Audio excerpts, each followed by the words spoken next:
Olá, boa noite para você. Seja bem-vindo ao Jornal da Record. Ministro da Saúde e OMS se reúnem para discutir avanço da vacinação no Brasil. Fiocruz não recomenda antecipação da segunda dose da AstraZeneca. E os gols da noite na Copa Sul-Americana e na Libertadores. O Jornal da Record está no ar.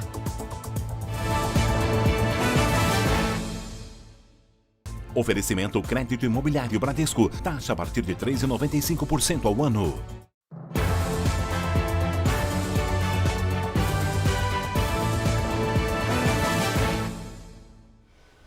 A Fundação Oswaldo Cruz emitiu um comunicado em que não recomenda reduzir o intervalo das duas doses da vacina da AstraZeneca Oxford, ao contrário do que já foi anunciado por pelo menos 7 estados brasileiros e o Distrito Federal.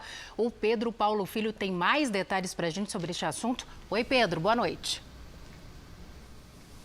Pois é, Salsi, boa noite para você, boa noite a todos. Olha, segundo a Fiocruz, as pesquisas apontam uma resposta imunológica ainda mais robusta quando as doses são aplicadas num intervalo maior, no caso 12 semanas. Além disso, esse prazo também permite acelerar a campanha de vacinação. E a Fiocruz ressaltou ainda que a vacina produzida pelo Instituto protege contra as variantes que circulam no Brasil.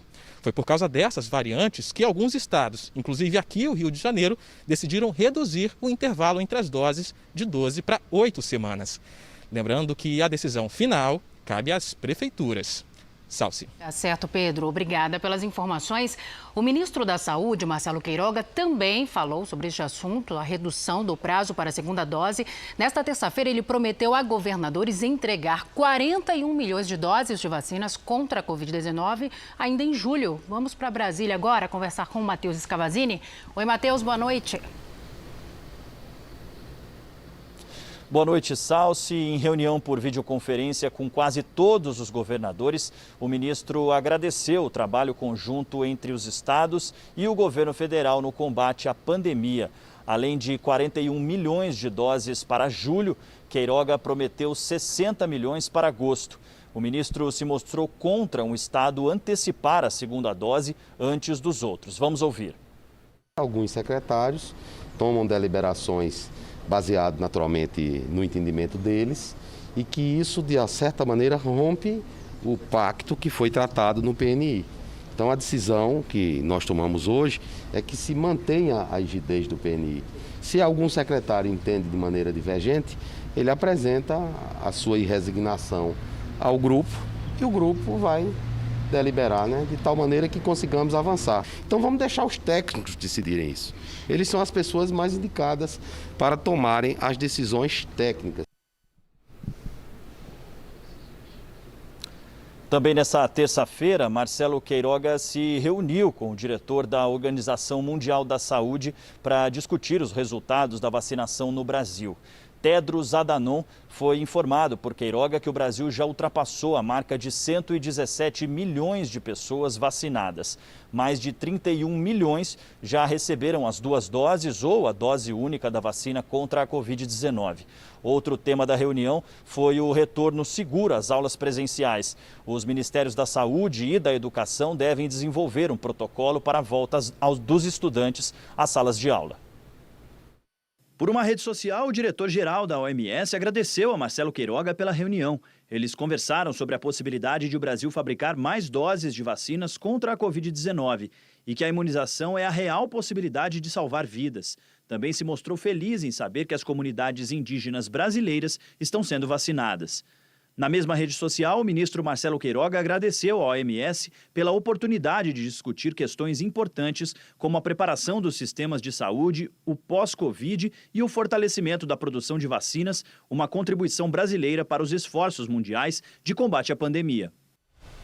E, Matheus, eu sigo com você porque outra notícia importante é que representantes do Executivo, Legislativo e Judiciário vão se reunir nesta quarta-feira no STF justamente para discutir a relação entre esses três poderes, né, Matheus? Isso mesmo, Salsi. O encontro acontece após a conversa entre o presidente da Suprema Corte, Luiz Fux, e Jair Bolsonaro. Segundo Fux, a reunião pretende fixar balizas sólidas para a democracia brasileira na busca de estabilidade no regime político. A relação entre executivo e judiciário ficou estremecida após ataques de Bolsonaro ao ministro Luiz Roberto Barroso, presidente do TSE, por conta do voto impresso. Além de Fux e Bolsonaro, o presidente do Senado, Rodrigo Pacheco, e o da Câmara, Arthur Lira, também devem participar da reunião. Salsi. Tá certo, meu querido. Obrigada. Boa noite para você. Nos destaques internacionais, na África do Sul, pelo menos 72 pessoas morreram nos violentos protestos contra o bloqueio total e a crise econômica que foi agravada pela pandemia. Um shopping pegou fogo depois de ser saqueado. As autoridades investigam se o incêndio foi criminoso. A situação tem gerado desespero aos comerciantes. Mais de 1.200 pessoas foram presas desde que os protestos começaram na semana passada, depois da prisão do ex-presidente Jacob Zuma. As restrições impostas contra o coronavírus e as demissões durante a pandemia intensificaram a insatisfação popular. Mais da metade dos 60 milhões de habitantes da África do Sul vive na pobreza. E agora falamos sobre a Olimpíada de Tóquio. O presidente do Comitê Olímpico Internacional, Thomas Bach, elogiou nesta terça-feira os esforços para que os Jogos aconteçam de forma segura. Do Japão, quem traz os detalhes para a gente é a correspondente Silvia Kikuchi. Faltando 10 dias para o começo da Olimpíada, Thomas Bach fez a primeira reunião presencial com o Comitê Olímpico depois de uma quarentena de 3 dias ao chegar aqui no Japão. No encontro, o presidente do COI afirmou que os organizadores estão fazendo um trabalho fantástico. O evento será desafiador por causa da pandemia. Em uma entrevista, a governadora de Tóquio, Yuriko Koike, lamentou que os Jogos tenham que acontecer sem público. Também nesta terça, os Estados Unidos confirmaram a presença da primeira-dama na cerimônia de abertura dos Jogos, mas sem o presidente Joe Biden. E agora o futebol. Começaram nesta terça-feira as oitavas de final da Libertadores com 3 clubes brasileiros em campo. O Atlético Mineiro ficou ali no 0-0 com Boca Juniors da Argentina. Vamos aos gols dos outros jogos, veja. Em Assunção, o Fluminense venceu o Cerro Porteño do Paraguai.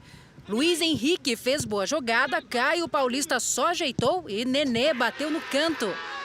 Após jogada pela esquerda, o Flu ampliou. Egídio chutou forte e fechou o placar. Cerro Porteño 0, Fluminense 2.